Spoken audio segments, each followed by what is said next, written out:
C'est l'heure de la chronique littéraire, comme chaque jeudi avec Gladys Mariva. Bonjour. Bonjour. Alors, ce matin, on va parler des nouvelles, un genre qui ne se vend pas si bien que ça en France. Est-ce qu'on sait pourquoi ? Alors parce qu'en France, on a tendance à sacraliser le roman, à penser que c'est le genre absolu. Et pourtant, on a connu en France des grands nouvellistes, depuis Marguerite de Navarre au XVIe siècle jusqu'à Guy de Maupassant et les fameux contes de la Bécasse que vous avez dû lire au collège.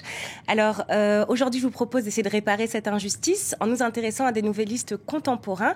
Et la première, c'est Alice Munro. On la surnomme le Tchekhov canadien, pour dire. Elle a publié un seul roman dans sa vie et pourtant, elle a publié une douzaine de recueils de nouvelles. Donc, nouvelliste convaincu. Et vous aimez, Gladys, qu'est-ce qui vous plaît au juste dans ces nouvelles ? Tout. Non, absolument tout. Les nouvelles d'Alice Munro. Oui, tout me plaît. Ces nouvelles sont parfaites à la fois dans l'écriture et dans la composition. Elles nous plongent comme ça dans des histoires très intenses avec des héroïnes qui sont souvent en fuite. C'est ce qu'on avait vu dans un de ses précédents recueils, Fugitive. C'est ce qu'on retrouve dans son nouveau recueil, Trop de bonheur, avec des femmes qui vont avoir leur existence complètement brisée parce qu'à un moment, elles ont cru à une vision erronée, viciée du bonheur. Alors, c'est le cas de l'héroïne de la première nouvelle qui s'appelle Dimension. On comprend, elle est à bord d'un autocar, on comprend qu'elle fuit quelque chose et par un jeu d'aller-retour dans le passé, mais aussi par l'insertion de lettres, d'une correspondance, on va comprendre qu'elle suit un homme qui a brisé son foyer et qui lui a fait croire qu'il allait la rendre heureuse alors qu'en fait c'est un illuminé. Alors voilà pour ces nouvelles et ces héroïnes qui vont nous marquer très longtemps, comme d'ailleurs toutes les héroïnes qu'Alice Munro a pu inventer. Et alors, vous nous disiez tout à l'heure que les nouvelles séduisent peu en France. Pour donner envie encore un petit peu plus à nos téléspectateurs, vous vouliez nous parler d'un autre novelliste vivant. Alors oui, il s'agit d'Annie Saumont, qui est d'ailleurs de la même génération qu'Alice Munro. Alors elle a commencé comme traductrice et puis après, elle a écrit des nouvelles et vraiment que des nouvelles, puisqu'elle en a écrit presque 300. D'accord. Et pourtant, ces nouvelles sont boudées par les lecteurs. 300, c'est beaucoup. Mais... Alors oui, c'est beaucoup. Alors vous savez, dans son recueil, Alice Munro, justement, a cette phrase sur la nouvelle. Elle dit « Avec la nouvelle, l'autorité du livre paraît diminuer. Cela fait passer l'auteur pour quelqu'un qui s'est attardé à l'entrée de la littérature au lieu d'être assurément installé à l'intérieur. » En fait, en France, si un jeune auteur arrive chez un éditeur avec des nouvelles, on va lui dire « Écoute, on va d'abord publier un de tes romans, écris un roman. » Comme si le roman était la seule manière pour un écrivain de prouver son talent.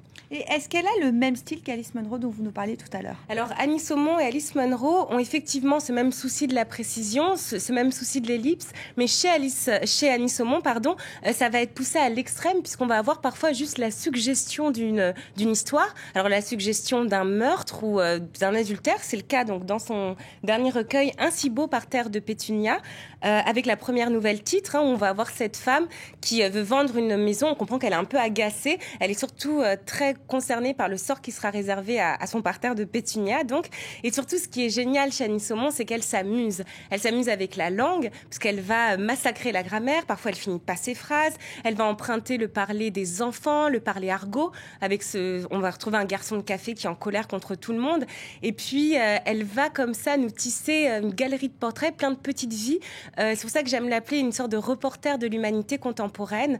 Voilà, elle est fantastique. Précipitez-vous sur ces livres. En tout cas, ça donne envie. Alors, est-ce que la nouvelle va se transformer au XXIe siècle ? Alors oui, forcément, on se dit, une nouvelle, c'est un récit court. Alors aujourd'hui, avec nos vies très, très rythmées, tout le temps sur nos smartphones, pourquoi pas effectivement imaginer des nouvelles à lire sur les smartphones. Alors c'est ce qu'a fait Jennifer Egan, qui a reçu le prix Pulitzer pour Qu'avons-nous fait de nos rêves, paru en France l'année dernière. Alors elle a fait une nouvelle entièrement sur Twitter. Alors cette nouvelle a été publiée sur le compte des Inrocks en mars dernier. Elle s'appelle La boîte humaine. Alors nous, Jennifer Egan, on l'a rencontrée à France 24. Louise Dupont lui avait demandé quelles étaient les motivations pour l'écriture de cette nouvelle. Je vous propose de l'écouter. Ce qui m'a intéressée, c'est la contrainte d'écrire des petits récits très courts. 140 caractères, c'est vraiment pas long. Quel genre d'histoire peut être racontée de cette manière ? Plus tard, je me suis rendu compte que cet intérêt était peut-être lié à quelque chose que j'avais essayé de faire dans mon livre « Qu'avons-nous fait de nos rêves ?» et qui n'avait pas marché. J'ai donc attendu jusqu'à ce que je trouve la bonne voie, la bonne histoire qui pouvait être racontée seulement en petites unités très courtes et idéalement une seule à la fois, comme c'est le cas sur Twitter. Donc, le New Yorker en a fait une série sur 10 nuits en envoyant un tweet par minute pendant 1 heure chaque nuit. Et donc cette nouvelle, La Boîte Noire, va sortir en France en livre. Ça sera chez Stock juste la semaine prochaine. D'accord, bon, on est très loin des contes de la bécasse de Maupassant, ça c'est sûr. Aux États-Unis, la nouvelle, à la différence de la France, donc, a beaucoup de succès. Est-ce qu'il y a des auteurs que vous nous conseillez ou des auteurs à suivre particulièrement? Alors il y en a beaucoup parce que vous savez, aux États-Unis, les auteurs commencent par la nouvelle qui va être d'abord publiée dans des magazines comme le New Yorker, puis ensuite sous forme de recueil. Alors c'est le cas pour Holly Goddard Jones, dont le premier roman, The Next Time You See Me, vient de sortir aux États-Unis. Et en France, on vient d'avoir son premier recueil de nouvelles qui s'appelle Une fille bien. Alors, Holly Goddard Jones, elle a 33 ans aujourd'hui, mais elle n'avait que 25 ans quand elle a écrit ces nouvelles qui vont nous plonger dans le quotidien des villes moyennes du Midwest. Et alors, pourquoi le Midwest? Alors, parce que c'est là d'où elle vient. Elle est née au Kentucky. Elle va nous raconter ces histoires du Midwest où les salons sont toujours les télévisions sont toujours au centre du salon, où il y a ces virées nocturnes dans les fast-foods, vous savez, sur ces grandes zones commerciales avec ces jeunes qui sont toujours en voiture. Elle va nous dépeindre comme ça une galerie de personnages typiques. Alors on va voir ces adolescents qui attendent le dernier été de la fac pour quitter enfin cette ville complètement petite qui en plus s'appelle Roma, donc ironie de l'histoire, on n'est pas du tout à Rome. On va voir aussi cette mère célibataire qui s'amourage d'un flic que tout le monde surnomme Robocop. Et donc voilà, on va voir ces personnages qui sont un peu coincés dans cette ville où tout le monde se juge, où le moindre incident va être jugé, qui vont chercher à être une fille bien, un homme droit, et dont les existences aussi vont être brisées. Alors voilà pour Holly Goddard Jones, qui a ce talent remarquable, qui rappelle un peu ce que Flannery O'Connor faisait avec sa Géorgie natale. Et vous vouliez nous parler d'un autre coup de cœur? Alors oui, un coup de cœur en roman graphique, en recueil de nouveaux graphiques. Donc ça s'appelle Culbut. C'est un jeune auteur américain qui va donc nous raconter des histoires là aussi en images avec seulement des suggestions, beaucoup d'ellipses et parfois des planches entières sans la moindre phrase.